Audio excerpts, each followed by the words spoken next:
নমস্কার, সকলকে স্বাগত জানিয়ে আজকের ব্লগটা শুরু করছি। ব্লগটা যে যেখান থেকে দেখছেন আশা করি সবাই ভালো আছেন। আজ ১লা ফেব্রুয়ারি ২০২৬ রবিবার। আজ একটা বনভোজনে যাচ্ছি। যেখানে যোগব্যায়াম শিখি সেই শিক্ষা কেন্দ্রের পক্ষ থেকেই একটি বনভোজনের আয়োজন করা হয়েছে।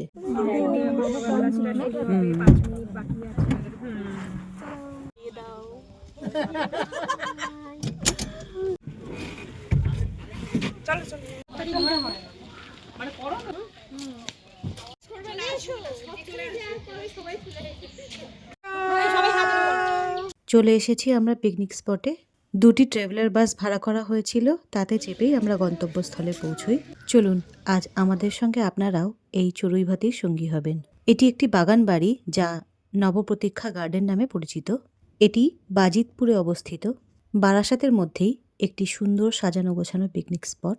বেশ শান্ত নিরিবিলি পরিবেশ, চারিদিকে গাছগাছালিতে ভরা। সেলফি জোন রয়েছে ২-৩টে।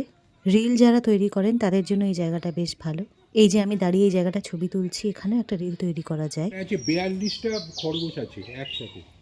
হ্যাঁ খুলবে ঘর ঘরটা খুলবে একটুখানি, মানে দেখতে পাবো তো? হ্যাঁ হ্যাঁ। জেঠুর কাছে জানতে পারি এখানে ৪২টা খরগোশ আছে, আছে হাঁস এখন যারা ঘুমে মগ্ন, আছে একটি কুকুর যিনি ছাদে বসে পাহারা দিচ্ছেন, আর এখানে মোট ৩টি খাঁচা আছে যেখানে ৪২টি খরগোশ আছে। খরগোশদের জন্য এখানে কিছু খাবার রাখা আছে, তারা নিজেদের মতো করে খাওয়া দাওয়া করছে। খরগোশরা যেখানে থাকে সেখানে বড় বড় গর্ত দেখতে পাবেন। মাটিতে গর্ত খোঁড়া খরগোশদের সহজাত প্রবৃত্তি। তারা আত্মরক্ষার জন্য কিংবা বাচ্চা প্রসবের জন্য এই গর্তটা করে, অথবা নিরাপদ আশ্রয়ের জন্য তারা এরকম বড় বড় গর্ত তৈরি করে। এটা তাদের বংশগত আচরণ। বন্য খরগোশের মতো গৃহপালিত খরগোশরাও মাটিতে গর্ত করে। প্রচণ্ড গরমে বা প্রচণ্ড ঠান্ডায় তারা এই গর্তের মধ্যে লুকিয়ে থাকে। আবার একসঙ্গে অনেকগুলো খরগোশ যখন থাকে তারা খেলাধুলো করার জন্য এই গর্ত ব্যবহার করে। আমার বোন পুষেছিল ২খানা খরগোশ, আমার বাপের বাড়িতে ছিল। এখন আর তারা নেই, মারা গিয়েছে। তবে খরগোশকে বাড়িতে পুষলে খুবই পোষ মানে। তাদের দেখেই আপনাদের অর্ধেকটা সময় কেটে যাবে। খরগোশেরা খুবই নরম স্বভাবের হয়। এই পিকনিক স্পটটা খুব একটা দূর নয়, মিনিট ১০-এর পথ। তবে প্রথমবার এলে চিনতে একটু অসুবিধা হবে। একটু অলিগলি পথ আছে, সেগুলোকে চিনে আসতে পারলে সুবিধা হবে। এখানে বাচ্চাদের জন্য দোলনা সহ বড়দের জন্য দোলনা আছে। আমি আর অয়ন্তিকা বসে দোল খাচ্ছি। এই হলো মঞ্জুরি, আমাদের যোগা টিচার মধুরিয়া। একে একে সকলের সঙ্গেই সেলফি নিচ্ছি। এখানে একটু চায়ের ব্যবস্থা রাখা হয়েছে, চা কফি দুটোই আছে। এটা একটা সেলফি তোলা বা রিল বানানোর জন্য উপযুক্ত জায়গা। পিকনিক স্পটে এতক্ষণে প্রায় সবাই পৌঁছে গেছে। দুটি বাস দুবার করে রাউন্ড দিয়েছে। এখন এখানে চলছে জলযোগ পর্ব। সকালে জলখাবারটা সেরে শুরু হবে খেলাধুলো। এখানে আছে জেঠু, মধুরিয়ার বাবা। তারই নেতৃত্বে পিকনিকের আয়োজন চলছে। প্রাতরাশ সেরে সকলেই আমরা নাচ গান গল্প গুজবে সময় কাটাই। বসার জন্য ছাউনি দেওয়া জায়গা করা আছে। ব্যাডমিন্টন খেলার জন্য নেট টাঙানো আছে। গান চালানো হয়েছে। সকলেই এখন পিকনিকের আমেজে মেতে আছে। বন্ধু বান্ধবের সঙ্গে মজার এই মুহূর্তগুলো সত্যিই স্মরণীয়। মানুষের জীবনের এক আনন্দদায়ক অভিজ্ঞতাই হলো বনভোজন। প্রতিদিনের ব্যস্ত বা একঘেয়েমি জীবনের কিছুটা আনন্দ বা বিশ্রাম পেতে আমরা পিকনিকে যাই। সকলের সঙ্গে কথা বলি, ছবি তুলি, সময় কাটাই। একটা দিন আমরা অন্যভাবে পালন করি, যা আমাদের প্রতিদিনের জীবন থেকে একটু আলাদা হয়। এখানে শুরু থাকে গান, হাসি আর আড্ডা। এই যে এখন খেলাধুলো শুরু হয়ে গেছে। এখন হচ্ছে বাচ্চাদের দৌড় প্রতিযোগিতা। জেঠু, স্বস্তিকা এবং আরও অনেকের তত্ত্বাবধানে চলছে প্রতিযোগীদের নাম লেখা। এখন এখানে হচ্ছে স্পুন রেস, চামচগুলি খেলা।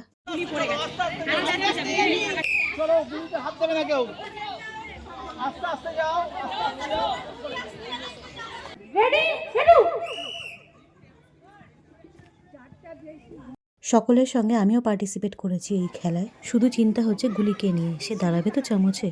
গুলিটি যেভাবে চামচের উপরে টলটল করছে তাতে মনে হচ্ছে না যে বেশিক্ষণ টিকে থাকবে।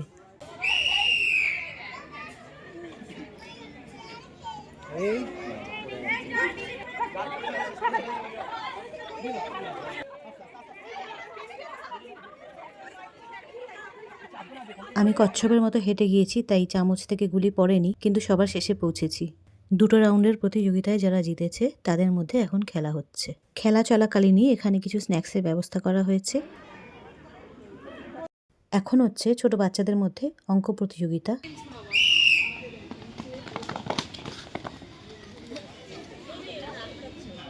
শুরু করছি।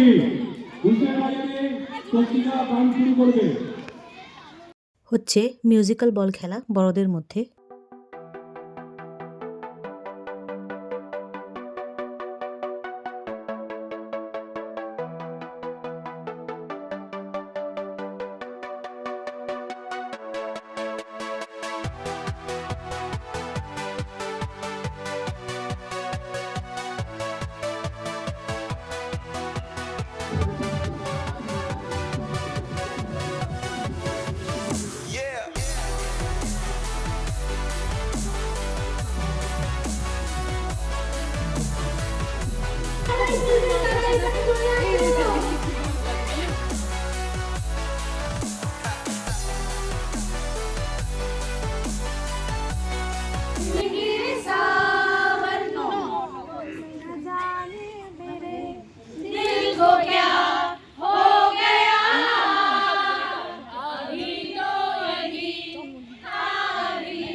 একটু আগে অন্তাক্ষরী খেলা হলো, এখন হচ্ছে মিউজিক্যাল চেয়ার।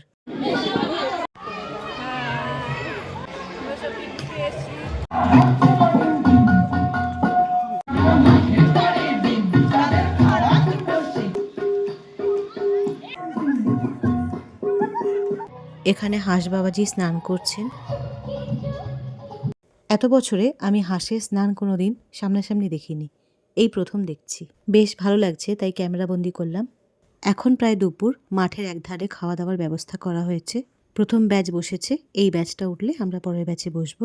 প্রতি বছরই এই যোগ শিক্ষা কেন্দ্র থেকে পিকনিকের আয়োজন করা হয়। আমি যেহেতু নতুন, আমার এই অভিজ্ঞতাটি প্রথম, আমি আপনাদের সঙ্গে ভাগ করলাম।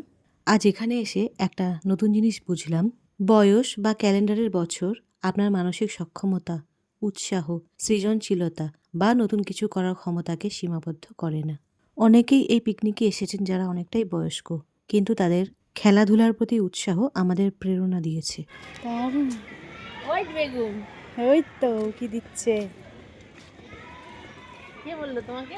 ওই যে ওখানে বসেছিল এক দিদা, ওরা এসে দেখে গেছে, বললো দেখে আসো সাদা বেগুন। এই যে ও কি দিচ্ছে, ছোট্ট একটুখানি হয়েছে বেগুন গাছ, সব ফলে ভর্তি, সব বেগুন গাছ পরপর দূর পর্যন্ত আছে। এগুলো বেগুন ফুল।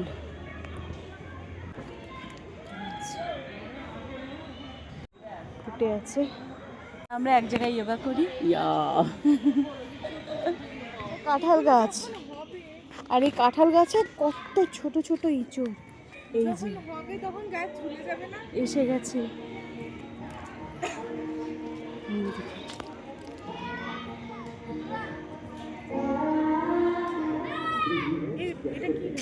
সর্ষে ফুল হচ্ছে, আম গাছ, ছোট্ট আম গাছ। বলো এটা কি? লঙ্কা, মটরশুঁটি।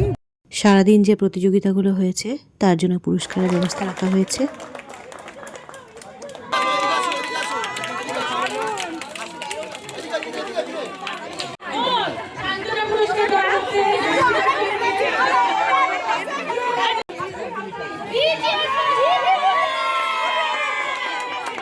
বিকেলের দিকে সবাই ক্লান্ত হলেও মুখে ছিল তৃপ্তির হাসি। সূর্য অস্ত যাওয়ার আগেই আমরা বাসে ফিরে আসি। চলুন ব্লগটা তাহলে এখানেই শেষ করছি। ভিডিওটি ভালো লাগলে অবশ্যই একটা লাইক করবেন, কমেন্ট করবেন, শেয়ার করবেন এবং চ্যানেলটাকে অবশ্যই সাবস্ক্রাইব করে দেবেন। অনেক অনেক ভালো থাকবেন। নমস্কার।